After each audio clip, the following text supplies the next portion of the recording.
So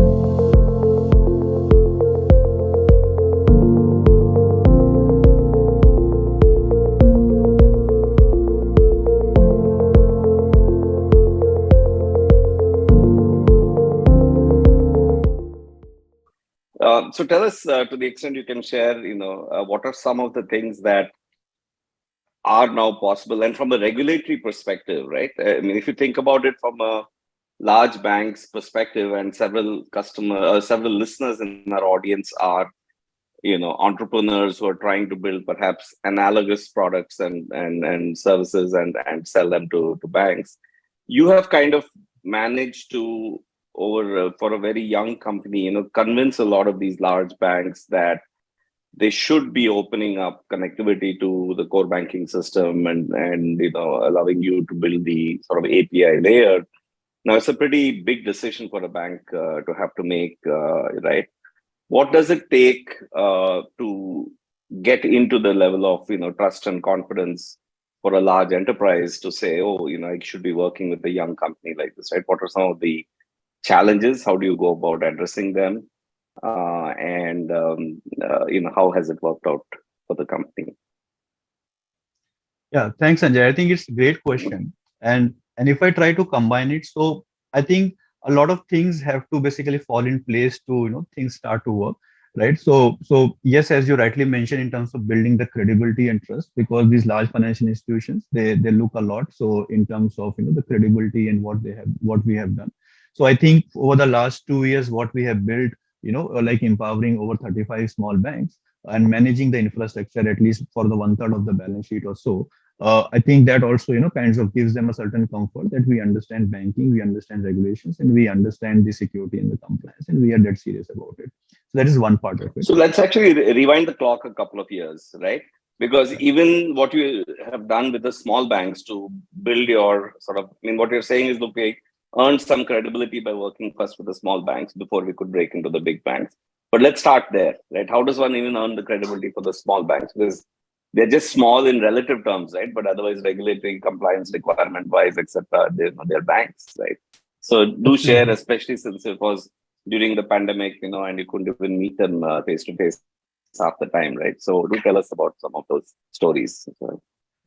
Yeah, I think those were, quite interesting days, because we were working into a segment which was not that much tech savvy, and where we used to do a lot of things in terms of actually telling them people how to use Zoom. Probably, we made a lot of people, probably Zoom should be giving us, some sort of referral. A lot of new customers and a lot of, new stuff we used to do. That was the business model then. We get a referral from Zoom. Yeah, so we actually, maybe you can start, just describe perhaps the type of customer, the cooperative banks that you had started working with. And then, yes, some of these experiences, I thought they were fascinating that you were telling me offline. Right. So most of, especially if you look at the small banks, and banking in general is a very much relationship driven, right? People like to, and especially when you're talking about the decision makers, that they want you to be sit in front of them, and probably, you get to date 3, 4, 5 meetings, and then something happens, right? So obviously you have to, and that's a kind of a mindset. And especially when we used to work with the smaller banks, which had a typical balance sheet from anywhere from 50, $100 million to maybe going up to the $1 billion in essence, right? Now we're talking about the banks which are like much larger in terms of a balance sheet, maybe up to 10 lakh crores in balance sheet, right? So we kind of graduated to a certain extent to work right from the small community banks or cooperative banks, going up to the private sector and some of the biggest public sector banks also. So that is how the journey has been over the last 2.5 years.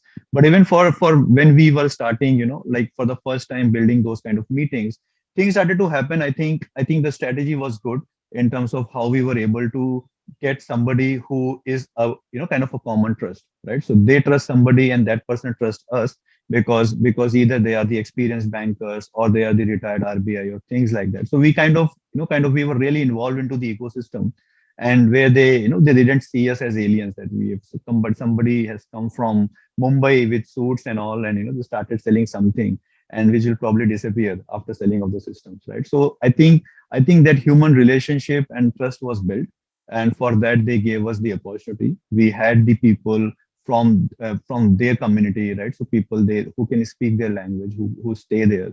So we had kind of, and even from a COVID, we got those kind of a tailwinds we actually end up having, kind of a distributed office. Like for the scale we had, we were actually running effectively 7, 8 offices in terms of, where we had the small sales people, and they were able to build those relationships. From there, you started get the early traction, and then there was a very strong word of mouth. And I think especially in an enterprise, building that trust, and when the customer says to their other peers that these guys are good and they have actually done something meaningful where they have got benefited, then that momentum is started to build in. And we saw, even from the push, we saw the transition happening towards a pull. We started doing this lot of podcasts and these kind of activities, and people really actually started following that. Okay, who are these people, where they are sitting, and they used to forwards to the WhatsApp and everything. The people actually came inbound that from where these people are and what they are educating, and people got a lot of benefit. And it was a more of a like kind of a service that they are able to get benefited, where we had no commercial interest, while people saved actually crores and crores of rupees because of that.